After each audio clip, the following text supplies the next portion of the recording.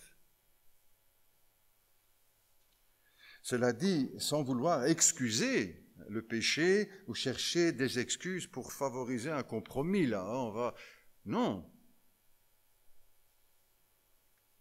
Mais pour rappeler ce qui n'est pas quelqu'un, pour rappeler que ce n'est pas parce qu'un chrétien chute que l'évangile s'effondre ou que le christianisme est arrangé aux oubliettes. Ce n'est pas parce qu'un chrétien chute que l'évangile s'effondre ou que le christianisme est arrangé aux oubliettes. Même quand un chrétien tombe, la croix reste debout. Même quand un chrétien tombe, la croix reste debout et le sang de Christ ne perd pas son efficace. Si je suis chrétien, cela ne veut pas dire que je suis... J'avais vu un petit autocollant sur une porte, ou je ne saurais plus, sur une voiture, qui disait ceci.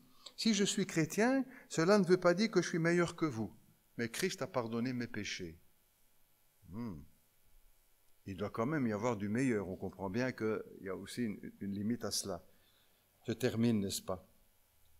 Aujourd'hui, il est bien aisé de dire, pour ceux qui ne croient pas en Christ, il y a trop d'hypocrites parmi les chrétiens, je ne vais pas à l'église.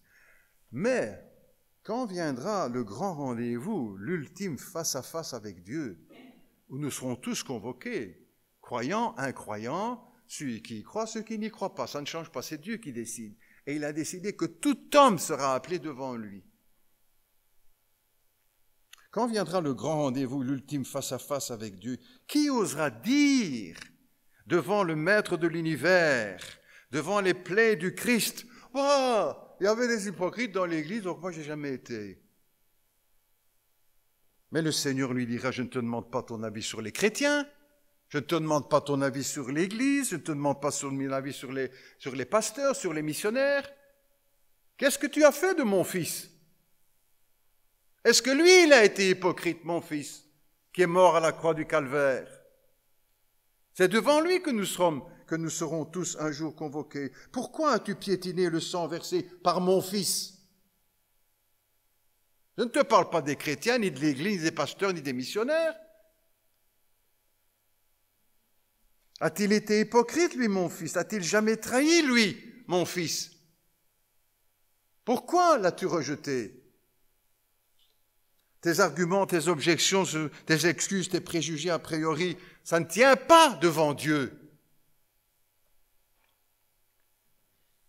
Et puis aussi, le retour peut-être de la question de notre Seigneur. Et toi, qui accuses tous les autres, est-ce que tu n'as jamais été hypocrite ? Toi qui as craché sur la croix et sur l'Évangile et sur les églises et sur les chrétiens, toi tu n'as jamais été hypocrite. Et qui va payer pour le prix de tes péchés ? Eh bien, puisque tu n'as pas voulu de l'amour et du pardon de mon fils, puisque tu t'es trouvé une mauvaise excuse pour ne pas croire, pour te joindre à une église, tu vas aller rejoindre là-bas, au fond de l'abîme, tous les vrais hypocrites. Et ne te presse pas, tu as toute l'éternité pour demeurer avec eux. Bien des incrédules pensent, n'est-ce pas, que leurs objections tiendront devant Dieu et qu'ils diront, qu'ils vont s'expliquer, mais ils n'ont rien compris, n'est-ce pas? Ils auront leur part, comme dit la Bible, ils auront leur part avec les hypocrites là où il y aura des pleurs et des grincements de dents. Je termine, dernier mot, dernière prière, double prière. Seigneur, s'il y a des hypocrites dans les églises, dans notre église, emmène-les à la croix et à la repentance. Deuxième prière. Seigneur, s'il y a des hypocrites dans l'église, que je ne sois jamais l'un d'entre eux. Jamais. On prie ensemble. Notre Dieu, notre Père, nous te remercions pour ta parole parce qu'elle éclaire notre vie, elle éclaire notre cœur, elle éclaire nos combats, elle éclaire nos adversaires qui rejettent l'Église, qui rejettent le Christ, mais qui ne sont pas uniquement nos adversaires, qui sont aussi des êtres humains qui ont besoin aussi de venir à l'Évangile et à Jésus-Christ. Père Céleste, nous te prions pour celles et ceux que nous pourrions rencontrer, qui ont devant eux cette objection, que nous puissions leur apporter réponse, Seigneur. Que nous puissions leur apporter réponse et qu'ils puissent aussi venir un jour au pied de la croix pour reconnaître leurs péchés, leurs fautes, leurs manquements et accepter Jésus comme le Seigneur. Et pour nous aussi, Seigneur, cette prière, que nous ne soyons jamais de ceux et de celles qui trahissent l'Évangile, qui jouent double jeu, volontairement, que nous ne fassions jamais partie de ce groupe. Jamais. Au nom de Jésus, nous t'en prions. Amen.